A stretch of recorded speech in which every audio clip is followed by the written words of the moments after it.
Good afternoon, brothers and sisters, lovers, haters, boys, girls and vibrations. I hope everybody's well on this lovely Saturday afternoon. What a day to be alive. 90 days clean and serene today. That feels good. You know, the longest stint of clean time I've had since I was about 11-year-old.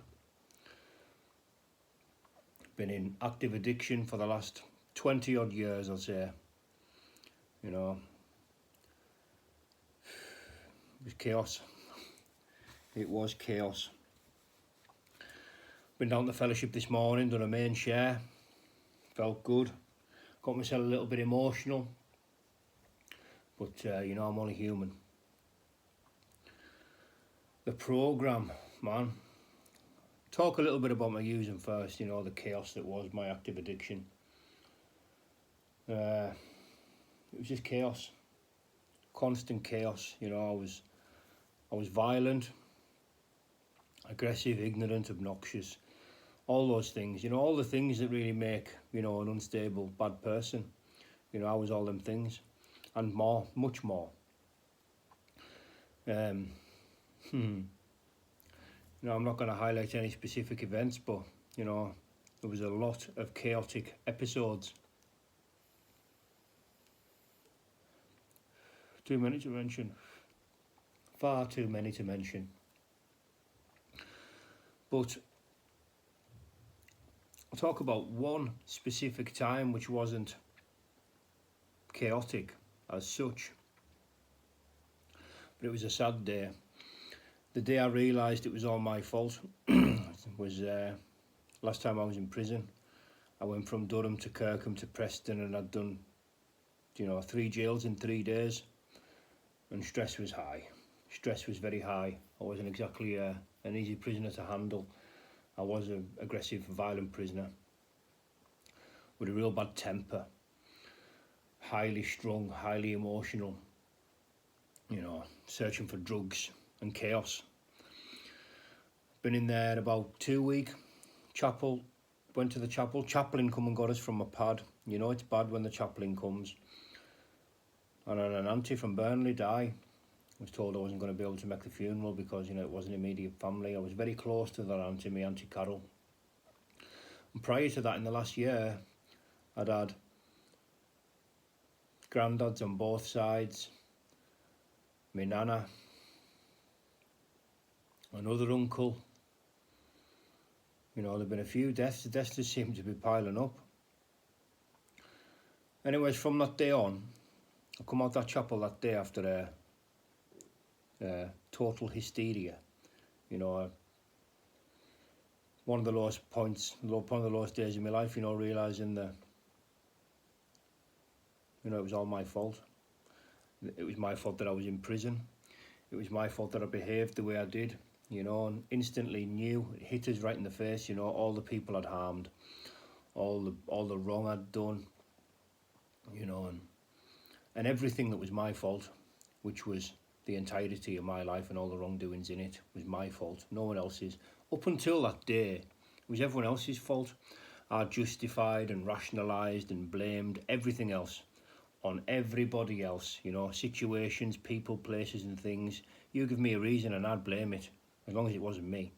I was the only sane person on earth up until that day, you know, and everyone else was just a radji. That's how I lived. That's how my addiction took control of my life. That's how it led my life. Let me think and believe that I was the only sane person on earth. So I come out that day of the chapel, went back to my pad, and the realisation kicked in. You know, it was all my fault. Stared at myself in one of them little tile mirrors for ages. Had a proper deep, reflective look at myself, and I knew it was all my fault. From that day on, I didn't want to use drugs anymore, but I couldn't stop. You know, from that day on, I was using against my will. 2 and a bit years ago, using against my will.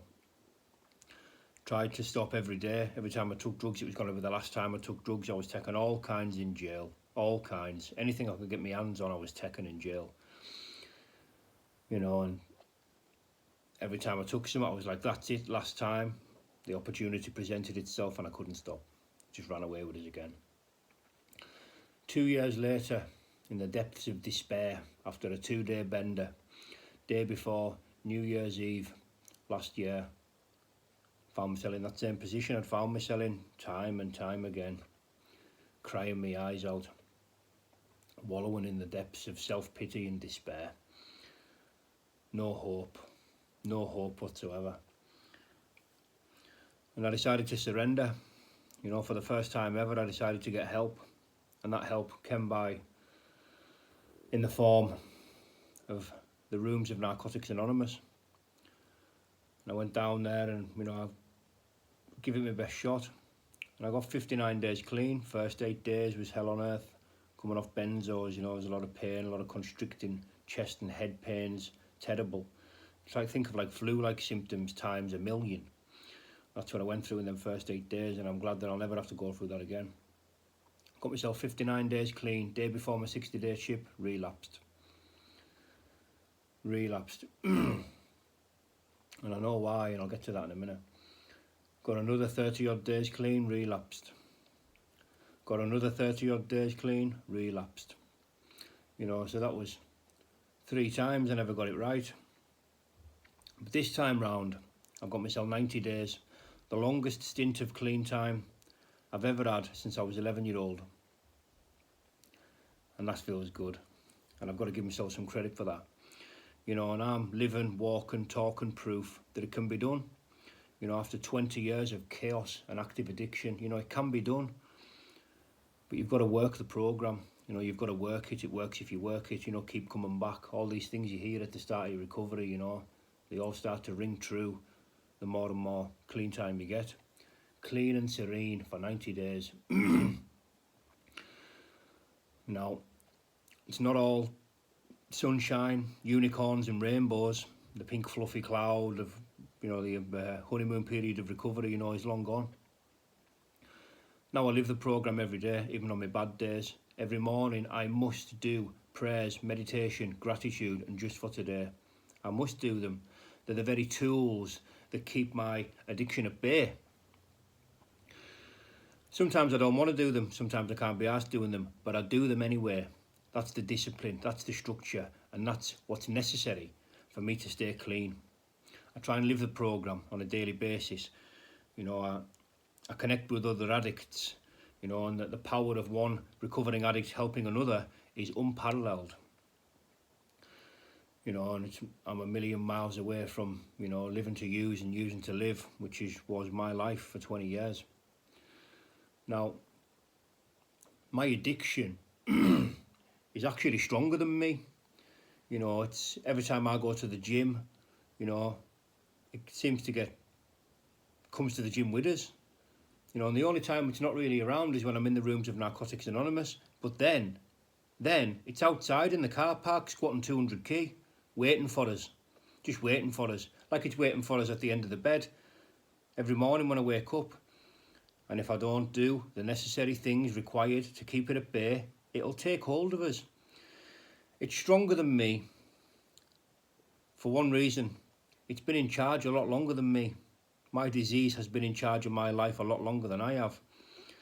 Now, I can only,